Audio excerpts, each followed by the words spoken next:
अपनी sports car में बैठकर लाइफ की सबसे इम्पोर्टेंट रेस के लिए तैयार हो रही थी कि मेरी मैनेजर रूथ ने मुझे नर्वसली देखा। अगर तुम्हारे डैड को पता लगा तो हम गए काम से। वो पक्का किसी चैरिटी फंक्शन में अवार्ड दे रहे होंगे कोई। वो तो हर चीज कंट्रोल करते हैं मेरी लाइफ में। ये मेरा तरीका है अपनी जिंदगी जीने का। अब सीधे बैठो। मैं तेजी से अपनी कार चलाने लगी और रूथ बहुत नर्वस हो गई। धीरे चलाओ your royal highness. Come on, मजा तो अब आएगा। मैंने गाड़ी की स्पीड बढ़ाई और मेरी ब्रांड न्यू फेरारी हर कार को पीछे छोड़ते हुए रेस में सबसे आगे निकल गई। कहा था ना जीत जाऊंगी। तभी एक बड़ी सी वैन हमारे सामने आकर रुकी और लोग हमारी फोटोज खींचने लगे। भागने का टाइम आ गया। हाय, मैं हूँ पेनेलोपी, एक रियल लाइफ प्रिंसेस बेल्जियम से। प्लीज लाइक और सब्सक्राइब करें। मेरे माँ बाप बहुत ही ज्यादा कंट्रोलिंग थे। वो मेरा पूरा दिन प्लान करते, मुझे बोरिंग मीटिंग्स और डिनर्स में जाने के लिए कहते ताकि अपनी जिम्मेदारियों के लिए तैयार हो जाऊं। मुझे स्कूल जाना और अपने दोस्तों के साथ पार्टी करना भी अलाउड नहीं था। बहुत ज्यादा दुखी थी अपनी लाइफ में। और उस दिन रेस में जो हुआ, उसके बाद तो न्यूज़पेपर्स में मुझे सब लोग क्रेजी प्रिंसेस कहने लगे। मीडिया में खबर फैल रही है, ये हमारी रेपुटेशन के लिए ठीक नहीं है। आपकी रेपुटेशन? मैं फर्स्ट आई थी उसमें और ये लोग कह रहे हैं कि मैं सेकंड आई हूँ। अगर किसी की रेपुटेशन खराब हुई है ना तो वो है मेरी। बहुत हुआ, राजगद्दी पर अब तुम्हारे बैठने की बारी है। सुधर जाओ वरना शादी करवा दूंगा। मैं 17 साल की हूँ, आप शादी नहीं करा सकते मेरी। मुझे कम से कम 18 साल का होना चाहिए नियम के मुताबिक। राजा मैं हूँ और मैं ही नियम बनाता हूँ। तभी डैड का फोन बजा और वो चले गए और मुझे आगे कुछ कहने का मौका नहीं मिला। वैसे वो सीरियस तो नहीं थे, है ना? अगली सुबह मैं अपने प्राइवेट पूल में स्विमिंग कर रही थी कि रूथ विलियम के साथ वहाँ आई, डेनमार्क का प्रिंस और मेरे बचपन का सबसे अच्छा दोस्त। मैंने बाहर निकलकर उसे गले लगाया। वाह, तुम तो बहुत ही सुंदर होती जा रही हो। काश तुम्हारे बारे में भी ये कह पाती। हम दोनों हंसे और डिनर पर मिलने का फैसला किया। लेकिन जब मैं डिनर हॉल पहुंची तो देखा वो मेरे पेरेंट्स से बात कर रहा था और वो सीरियस लग रहे थे। क्या चल रहा है? बहनी डार्लिंग, हम शादी का वेन्यू ही डिसाइड कर रहे थे अभी। ओह वाह, किसकी शादी हो रही है? हमारी। विलियम ने मुस्कुराकर मेरी तरफ देखा और मुझे तो चक्कर से आने लगे। अचानक मैं विलियम को खींचकर बाहर ले गई। ये सब क्या बकवास है? मैं तुमसे शादी करना चाहता हूँ। हमेशा से तुम्हें पसंद किया है और तुम्हारे पेरेंट्स को भी कोई दिक्कत नहीं है। पर मुझे दिक्कत है। मुझे नहीं शादी करनी तुमसे या किसी भी और से। मैं 17 साल की तो हूँ। इसलिए तुम यहाँ पर आए हो क्या? मेरे माँ बाप ने तुम्हें करने के लिए कहा? रुको, जवाब मत देना, मुझे पहले ही पता है। मैं मुड़ी और चली गई, विलियम को वहीं अकेला छोड़कर। और उस दिन के बाद पहले जैसा कुछ भी नहीं रहा। मैं पूरा दिन विलियम को अवॉइड करती। बात तो यहाँ तक आ गई थी कि मैं घर से भी नहीं निकल पा रही थी। ये पागलपन था। मैं सोच ही रही थी कि इस झंझट से कैसे निकलूं कि रूथ ने मुझे आकर कहा कि वो न्यूयॉर्क जा रही है किसी ऑफिशियल बिजनेस पे 1 साल के लिए। तुम जा नहीं सकती, मेरी साइड पर सिर्फ तुम ही तो हो यहाँ। तो मेरे साथ चलो, तुम्हें कोई जानता भी नहीं वहाँ, अपनी लाइफ अपने हिसाब से जीना। सुनने में तो ये आइडिया अच्छा लग रहा था, पर मैं जानती थी कि मॉम डैड कभी नहीं मानेंगे। पर पूछने में क्या जाता है। तो अगले दिन मैं उनके कमरे में गई कि आमने सामने बात कर लें। मैं अपने स्कूल का आखिरी साल न्यूयॉर्क में करना चाहती हूँ और किसी को, स्पेशली विलियम को, इसकी खबर नहीं होनी चाहिए। और हम क्यों सुनेंगे तुम्हारी? सुननी पड़ेगी अगर मेरी शादी करना चाहते हो। अगर ये मेरी सिंगल लाइफ का आखिरी साल है तो मैं उससे इस सब ड्रामे से दूर बिताना चाहती हूँ। घंटों बहस करने के बाद वो फाइनली मान गए और न्यूयॉर्क के सबसे अच्छे स्कूल में मुझे एनरोल किया, एक नकली नाम से, मिया। हफ्ते भर में मैं चली अपनी नई लाइफ की तरफ। पर न्यूयॉर्क में तो बहुत भीड़ थी। अगर रूथ नहीं होती तो मैं तो पहले ही दिन गुम जाती। थकान से चूर हो चुकी थी तो होटल पहुँचते ही मैं सीधे नहाने घुसी। लेकिन जैसे ही बाथरूम में घुसी तो देखा सिंक के नीचे कोई है। अगर तुम चोर हो तो बता देती हूँ, मुझे कराटे आता है। अच्छा, वो तो मैं जरूर देखना चाहूँगा, जैकी चैन। बाहर मत आना, सच में घुसा मार दूंगी मैं फटाक से जाकर रोप पहन कर आ गई। निकलो अब। वो लड़का धीरे धीरे बाहर की तरफ आया और जब मैंने उसका चेहरा देखा तो लगभग बेहोशी हो गई। उसके जितना हैंडसम लड़का तो मैंने कभी नहीं देखा था। घूरना पूरा हो गया हो तो मैं जाऊं? मुझे और भी काम है। इतनी जल्दी नहीं मिस्टर। तुम जानते हो क्या हो सकता था अगर मैंने तुम्हें नहीं देखा होता? ये सरासर उल्लंघन है ह्यूमन राइट्स का। मुझे देर हो रही है, धरना दो, कैंडल जलाओ, तुम्हारी मर्जी, मेरा काम हो गया। ये कहकर वो चला गया। कितना बदतमीज था। उस रात मुझे जरा नींद नहीं आई और जब सुबह उठी तो थकी भी थी और चिढ़ी हुई भी। पहले दिन ही छुट्टी मार लेती अगर रूथ ने मुझे कॉन्फिडेंस नहीं दिया होता। जैसे ही मैं क्लासरूम में घुसी तो मैंने एक जाना पहचाना चेहरा नोटिस किया, वो हॉट प्लम्बर। और बदकिस्मती से सिर्फ एक वही था जिसकी बाजू की सीट खाली पड़ी थी। मैं ऐशर हूँ। क्या? अगर तुम मेरा पीछा कर रही हो तो मेरा नाम जान लो तुम। सपने देखो, मैंने अभी अभी ज्वाइन किया है, मेरा पहला दिन है। अब समझा कि तुमने उल्टी स्कर्ट क्यों पहनी है। मैंने नीचे देखा और वो सही था। ओह माय गॉड, जैसे उतना एम्बैरेसमेंट काफी नहीं था, एशर मेरा लैब पार्टनर भी निकला और वो बहुत ही ज्यादा अजीब लड़का था। मैंने उसे किसी से बात करते नहीं देखा और या तो वो किताबों में घुसा रहता या फुटबॉल खेलता रहता। अगर मैं उससे बात करने की कोशिश करूं तो वो बस पलट के वहाँ से चला जाता। इसकी प्रॉब्लम क्या थी?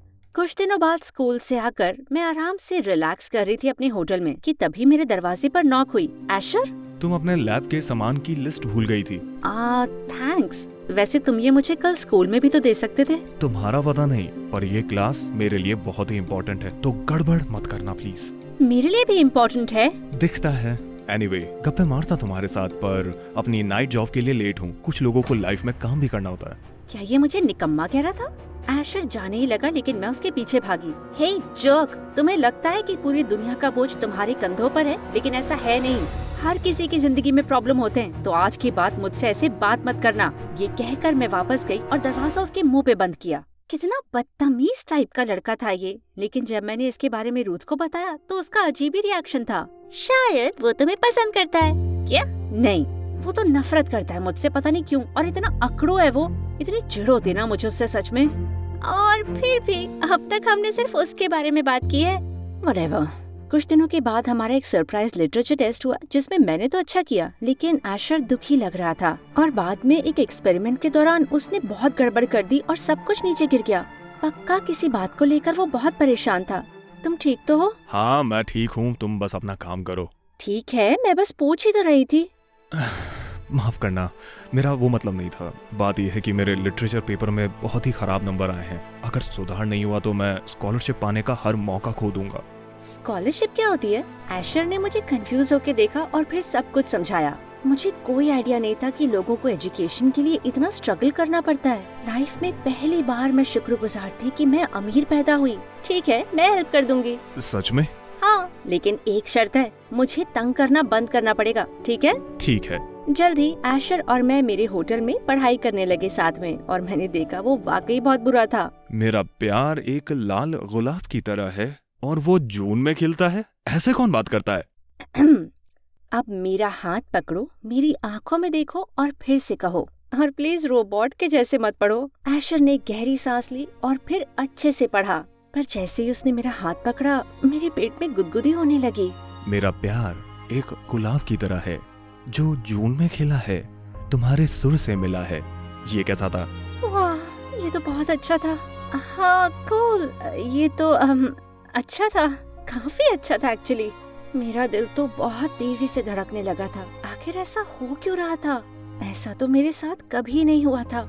एशर और मैं अभी हाथ पकड़े हुए थे कि अचानक दरवाजा खुला और विलियम आ गया अंदर। तुम्हें 1 महीने के लिए छोड़ा और तुम किसी और के साथ होली, लेकिन इस गरीब के साथ ही क्यों? विलियम, तुम यहाँ पर क्या कर रहे हो? हाँ, मैं अपने प्यार से मिलने आया हूँ। ओह शट अप, बंद भी करो इस नाटक को। अब निकल जाओ यहाँ से। इतनी आसानी से नहीं जाने दूंगा लव। विलियम ने मेरा हाथ पकड़ने की कोशिश की पर एशर ने उसे रोक लिया। मुझे नहीं लगता मिया तुमसे मिलना चाहती है। अब अगर पिटना नहीं चाहते तो निकल लो यहाँ से। उसका नाम पेनेलोपी है। अगर लड़की पसंद करते हो तो उसका नाम तो जान लो। मैं जा रहा हूँ, पर बात अभी खत्म नहीं हुई है। विलियम के जाने के बाद एशर कंफ्यूजन से मेरी तरफ मुड़ा। वो क्या कह रहा था? एशर कंफ्यूजन से सुनता रहा और मैंने उसे पूरी बात बताई। वो क्या बात कर रही हो? तुम एक राजकुमारी हो। हाँ, आई एम सॉरी, मैं बस चाहती थी कि थोड़े टाइम नॉर्मल इंसान के जैसे रहूं। अचानक उसका हाथ मेरे हाथ से छुआ और मेरे पेट में तितलियां दौड़ने लगी। मुझे तहखाने में तो बंद नहीं करोगी ना मेरे पहले बर्ताव के लिए? कर सकती हूँ, अगर दोबारा तंग किया तो। उस दिन के बाद एशर और मैं और भी करीब आ गए। उसने वादा किया कि मेरा सीक्रेट किसी को नहीं बताएगा और मैंने वादा किया कि मैं उसकी पढ़ाई में हेल्प करूंगी। हमारी बातें शुरू हुई तो मैंने जाना कि हम दोनों में बहुत कुछ कॉमन था। मेरे पेरेंट्स अपनी ही दुनिया में रहते हैं। मुझ में एम्बिशन हमेशा से था, पर पैसे नहीं थे, तो मैंने खुद ही आगे बढ़ने का रास्ता ढूंढा। अब मुझे इंडिपेंडेंट होना पसंद है। काश मैं भी अपनी लाइफ अपने हिसाब से जी सकती। जी सकती हो, तुम्हें काम लेना होगा, हिम्मत से, दिल से। जब उसने मेरा हाथ अपने सीने पे रखा तो मैं देख सकती थी कि उसका दिल कितनी तेजी से धड़क रहा है। मुझे उससे प्यार हो रहा था और जब उसने हैलोवीन पार्टी के लिए मुझे अपनी डेट बनने को कहा, मैं जान गई उसे भी ऐसा ही लगता है। सब कुछ अच्छा तो था, लेकिन हमेशा विलियम आसपास रहता था और मैं उससे बहुत चिढ़ती थी। जब मैंने अपने पेरेंट्स को उसके बारे में बताया तो वो तो उसको सपोर्ट करने लगे। तुम्हें खुश होना चाहिए, वो तुम्हें इतना प्यार करता है। मैं चाहता हूँ तुम वापस आओ और इस बेवकूफाना एडवेंचर को भूल जाओ। वो मुझसे इतनी नफरत क्यों करते थे? पार्टी के एक दिन पहले जब मैं स्कूल में गई तो देखा विलियम अपने घुटनों पर बैठा हुआ एक बड़ा सा गुलदस्ता लेकर। खूबसूरत फूल मेरी खूबसूरत डेट के लिए, कल तुम्हें 8 बजे लेने आऊंगा। कोई जरूरत नहीं, मेरे पास ऑलरेडी डेट है। कौन? वो होटल वाला भिखारी? कम ऑन, तुम्हें एक प्रिंस चाहिए मेरे जैसा। रॉयल्टी के साथ रॉयल्टी ही जाती है और तुम ये जानती हो। अब बस भी करो विलियम, तुम मेरे बचपन के दोस्त हो, इसीलिए मैंने तुम्हें अब तक कुछ कहा नहीं है, लेकिन अब बस हुआ। ये रॉयल्टी वाले लेसन्स न जाके मेरे पेरेंट्स को बताओ जो तुम्हें बड़ा पसंद करते हैं, लेकिन मुझे अकेला छोड़ो। तुम पछताओगी। हाँ, देख लेंगे। उस शाम जब मैं पार्टी के लिए तैयार हुई तो मुझे विलियम का मैसेज आया। उसने कहा वो हमेशा के लिए जा रहा है और मैं तो खुश थी। पीछा छूटा। जब एशर मुझे लेने आया तो मैं तो हैरान हो गई उसे कार से निकलते देख। वो इतना हैंडसम लग रहा था। हम पार्टी में गए सिंड्रेला और प्रिंस चार्मिंग बनके। हम साथ में इतने अच्छे लग रहे थे कि लोग इसी के बारे में बात कर रहे थे। मूड और भी अच्छा हो गया जब एक स्लो गाना बजने लगा। तुम आज बहुत सुंदर लग रही हो। बस आज? तुम तो पहली नजर में ही मुझे पसंद आ गई थी और अब भी पसंद हो तुम मुझे। इसीलिए मेरे साथ इतना रूड बिहेव करते थे? ये एक तरीका था अपनी फीलिंग्स को काबू में रखने का। डरता था कि तुम मुझे मेरे गोल से भटका दोगी, पर मैं गलत था। एशर ने मुझे अपने पास खींचा और हमारे चेहरे बहुत करीब आ गए और उसने प्यार से मुझे गाल पे चूमा। गाना फिर से बदल गया और हमारा मोमेंट चला गया। चलो यहाँ से निकलते हैं। अच्छा आइडिया है। एशर ने मेरा हाथ लिया और मुझे स्कूल की छत पे ले गया, जहाँ से पूरी न्यूयॉर्क सिटी दिखती थी। ये बहुत खूबसूरत था। पेनी, मैं जानता हूँ कि तुम एक प्रिंसेस हो और मैं तुम्हारी बराबरी कभी नहीं कर सकता, पर क्या तुम मुझे डेट करके मुझे दुनिया का सबसे खुश इंसान बनाओगी? एशर के जैसे लड़के से मिलना तो एक सपने जैसा था और मैं बहुत लंबे समय के बाद इतनी खुश थी। पर इससे पहले कि मैं हाँ कह पाती, अचानक छत का दरवाजा खुला और वहाँ पर ढेर सारे प्रेस वाले आ गए। मेरी फोटोज खींचने लगे। क्या ये आपका नया बॉयफ्रेंड है पेनेलोपी? क्या आप इससे शादी करने के लिए क्राउन छोड़ देंगी? अपनी अंगूठी दिखाओ। मैं जाना चाहती थी पर कोई रास्ता ही नहीं था। तभी मुझे एक कैमरामैन मिला और मैंने उसे धर दबोचा। किसने भेजा तुम्हें? बताओ मुझे, वरना तुम्हारा करियर डुबा दूंगी। वो लड़का डर गया और उसने बताया कि उसे एक अनोनिमस टिप मिली थी किसी एशर से। हो ही नहीं सकता। मैं तुरंत एशर को ढूंढने में लग गई और मुझे वो पैसे लेते देखा एक मीडिया पर्सन से। ऐसा कैसे कर सकता था वो? पेनी, मेरी बात सुनो, ये जैसा दिखता है वैसा नहीं है। मैं अंधी नहीं हूँ, मैंने तुम्हें पैसे लेते देखा है अभी। अगर पैसे चाहिए तो तुम्हें तो मुझसे मांग लेते ना। तुम तो विलियम से भी बदतर हो, कम से कम उसने झूठ तो नहीं कहा। एशर ने मुझे रोकने की कोशिश करी पर मैं रुकने के मूड में नहीं थी। फिर मैंने रूथ को कॉल करके कहा कि बेल्जियम के लिए मुझे प्राइवेट प्लेन में बिठा दे। उसे भी साथ लेना चाहती थी पर उसका काम अभी तक पूरा नहीं हुआ था। जैसे ही मैं वहाँ पहुँची तो ड्राइवर मुझे पैलेस की जगह हॉस्पिटल ले गया। क्या हो रहा है? हम कहाँ जा रहे हैं? आप जल्दी ही जान जाएंगी रॉयल हाइनेस। मैं बहुत घबरा गई थी जब सिक्योरिटी मुझे हॉस्पिटल के प्राइवेट रूम में ले गई और वहाँ डैड लेटे थे। बड़ी सारी मशीन्स लगी थी। डैड, ओह माय गॉड, क्या हो गया?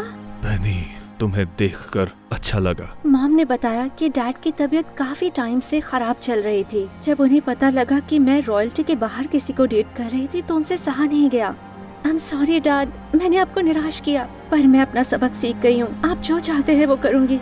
मैं चाहता हूँ कि तुम राजगद्दी संभालो और विलियम से शादी कर लो। वो तुम्हारे लिए परफेक्ट है हनी। मैं डैड की बात से सहमत तो नहीं थी पर दिल पर पत्थर रख के मान गई। मेरी शादी और राज्य अभिषेक की खबर आग की तरह फैल गई। मॉम ने एक बहुत बड़ा इवेंट प्लान किया जहाँ दुनिया भर से रॉयल फैमिलीज आई थी। जब मैंने अपना वेडिंग गाउन पहना तो मेरा दिल दुख से भर गया। एशर मेरा इकलौता प्यार था, पर अपने परिवार के लिए मुझे ये कुर्बानी देनी ही पड़ेगी।